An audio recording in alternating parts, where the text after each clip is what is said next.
Before you buy a 4K dashcam, know that the 4K label only covers the front camera. On most of these, the rear record's at 1080p or 2500p, so the plate behind you may not be readable at night. To land on these 5, I ruled out plenty that upscale instead of shooting native 4K, and others that quit after a few months of heat. It also matters whether you want interior coverage, easy setup, or the lowest real cost after a card and hardwire kit. By the end, you will know which fits your driving. Let's get into it. Starting at number 5, the REDTIGER F7NP, a 4K front and rear setup. And I'll open with the part that bugs me, because it's the thing most people buy a dash cam for. Parking mode isn't in the box. To get that 24/7 coverage while your car sits there, you need the separate hardwire kit, and that's another purchase plus an hour under the dash. There's also a buyer who wired everything up correctly, saw the parking icon on the screen, and still ended up with no saved clips. So if street parking is your whole reason for buying, test it properly the week you install it, instead of trusting the icon. But here's why this camera still belongs in the video. The front record's at true 4K on a Starvis 2 sensor, which is Sony's low-light chip, and that's the part that decides whether a plate is readable at night or just a bright smear. The rear drops to 1080p, which is normal for a dual-channel setup at this money, and it runs on a supercapacitor instead of a lithium battery, so a hot dashboard in July is far less likely to cook it. Where it really earns the spot is what happens after an incident. The app pulls clips straight off the camera over Wi-Fi. No card removal, no laptop. One owner had exactly the scenario you dread. An officer about to write the ticket to the wrong driver, and the footage on the phone flipped the call right there on the scene. That's the whole point of the thing, and it's not a story you get from a spec sheet. The other pattern I noticed is people going back to support and actually getting somewhere. Replacement mounts and cables sent out fast. For a brand most drivers haven't heard of, that counts. 2 small things to plan for. The included card is tight for 4K, so budget a high-endurance one. And the camera pauses recording while you download a clip, so pull footage parked, not rolling. Bottom line, this is the cheapest way in the video to get real 4K evidence front and back. If the extra hardwire step doesn't put you off, it does the job. You'll find it linked in the description. Now, if the rear camera going soft after dark is what worries you, the next pick answers that directly.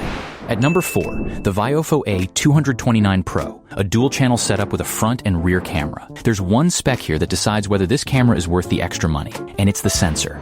2 Sony Starvis, 2 sensors, 1 for each camera. That's the low-light chip generation everyone in this category chases, and it's paired with HDR on both channels. What it changes in practice is simple. A plate under a streetlight comes out as characters you can read, instead of a white blur. And buyers back that up more consistently than almost anything else about this camera. Reading plates day and night, front and back, comes up again and again. One owner even points out that the front and rear footage look comparable in quality, which is rare when the rear drops to 2K. There's another buyer in a desert climate running it hardwired through the summer with no thermal shutdowns and no glitches, and heat is what kills these things. But those sensors don't fix everything, and the app is where this camera loses points. Retrieving a clip over Wi-Fi is slower and clunkier than owners expect, and that's the moment you least want friction, right after an incident. It works. It's just not pleasant. And this camera is picky about the card you feed it, because it's writing 2 high-resolution streams at once. If the card stumbles, recording stops until you power cycle it. So get a high-endurance card, not whatever's in your drawer. Also, the real total here climbs. No card in the box, and the hardwire kit for parking mode is a separate buy. Same story as number 5. This model costs more than the last one before you even add those. Bottom line, you're paying for evidence quality that holds up when the light is bad. And that's the part most people are actually buying a dash cam for. Current pricing is in the description. And if that clumsy app is the part you'd hate living with, number 3 was built around fixing exactly that friction.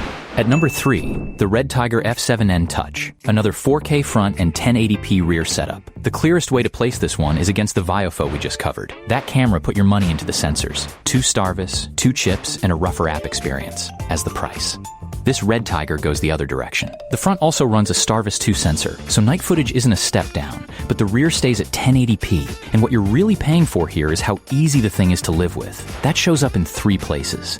There's a touchscreen, so locking a clip or firing up Wi-Fi is a tap instead of a menu hunt. There's voice control, so you can save a moment without reaching for the camera. And the app connects over 5.8 gigahertz Wi-Fi, which pulls a 4K file off the camera fast enough that you're not sitting in your car waiting. The other thing buyers keep coming back to is the install. It's small enough to tuck behind the mirror without eating into your view. The rear cable is long enough for a crew cab, and the kit includes the pry tool for tucking wires behind trim. People with no wiring experience describe getting a clean job done in an afternoon. And here's what one reviewer wrote. My camera ran without a single problem for almost 2 years. Then it just stopped working. I contacted support, expecting to be sent to a repair center, and a brand new replacement showed up at my door the very next day. 18 months of coverage on a brand most drivers haven't heard of. Plus that is worth something. Where it falls short is the documentation. The install guide is fine, but the manual barely explains what the settings actually do, so the G sensor levels and the time-lapse options take some trial and error. Voice control also gets described as hit or miss. It works, just not every time you ask. Bottom line, this one is for the driver who wants evidence-grade footage without a weekend project or a fight with an app. Check the description for current pricing.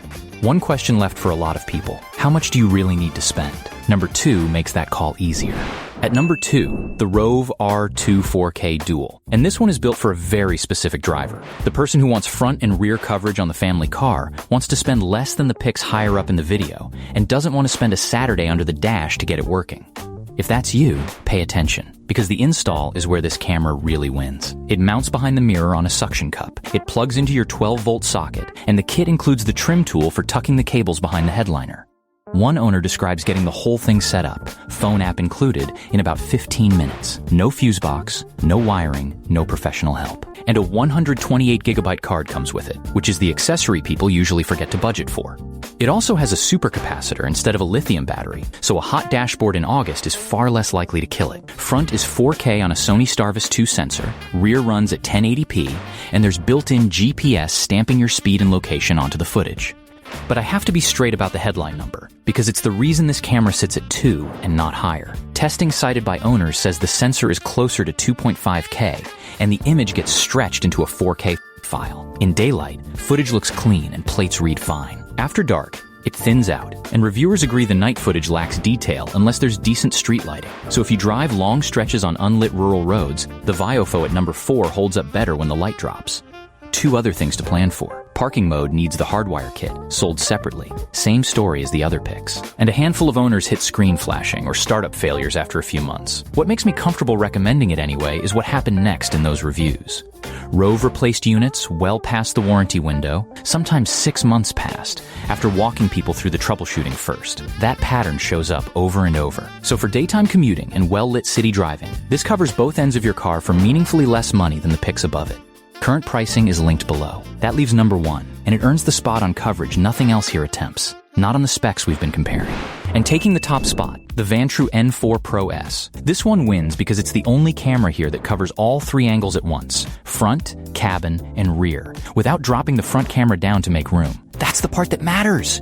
Front record's true 4K, the rear at 2.5K, and the cabin at 1080p, each on its own Starvis 2 sensor. So the rear channel isn't the afterthought it was on the other pics, and plates stay readable behind you too.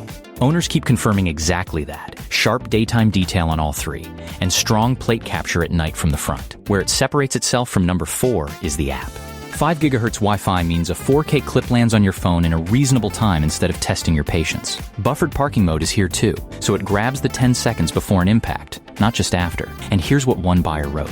I picked this to replace an older Vantrue because I wanted better nighttime resolution. The night vision is a big step up, and the app makes pulling footage far easier. I don't even need the 3rd channel, but for rideshare drivers, it would be great. 2 things to weigh before you buy. The cabin and rear cameras don't match the front after dark, so in a very dim cabin, that interior footage gets murky. And there's one owner reporting the camera running seriously hot at 4K in summer, hot enough to throw card errors. That's a single account, not a pattern. And Vantrue does let you switch to front and rear only to cut the heat. But if you park in desert sun, it's worth knowing. The rest of the real total is the usual story. No card, no hardwire kit, and 3 cameras take longer to wire cleanly than 2. So this is the priciest one in the video. And it should be. You're buying full coverage with no weak channel, plus the connectivity and build to live with it for years. For rideshare drivers, it's the obvious call. And for a family car, it's the one I'd trust most. Current pricing is linked in the description.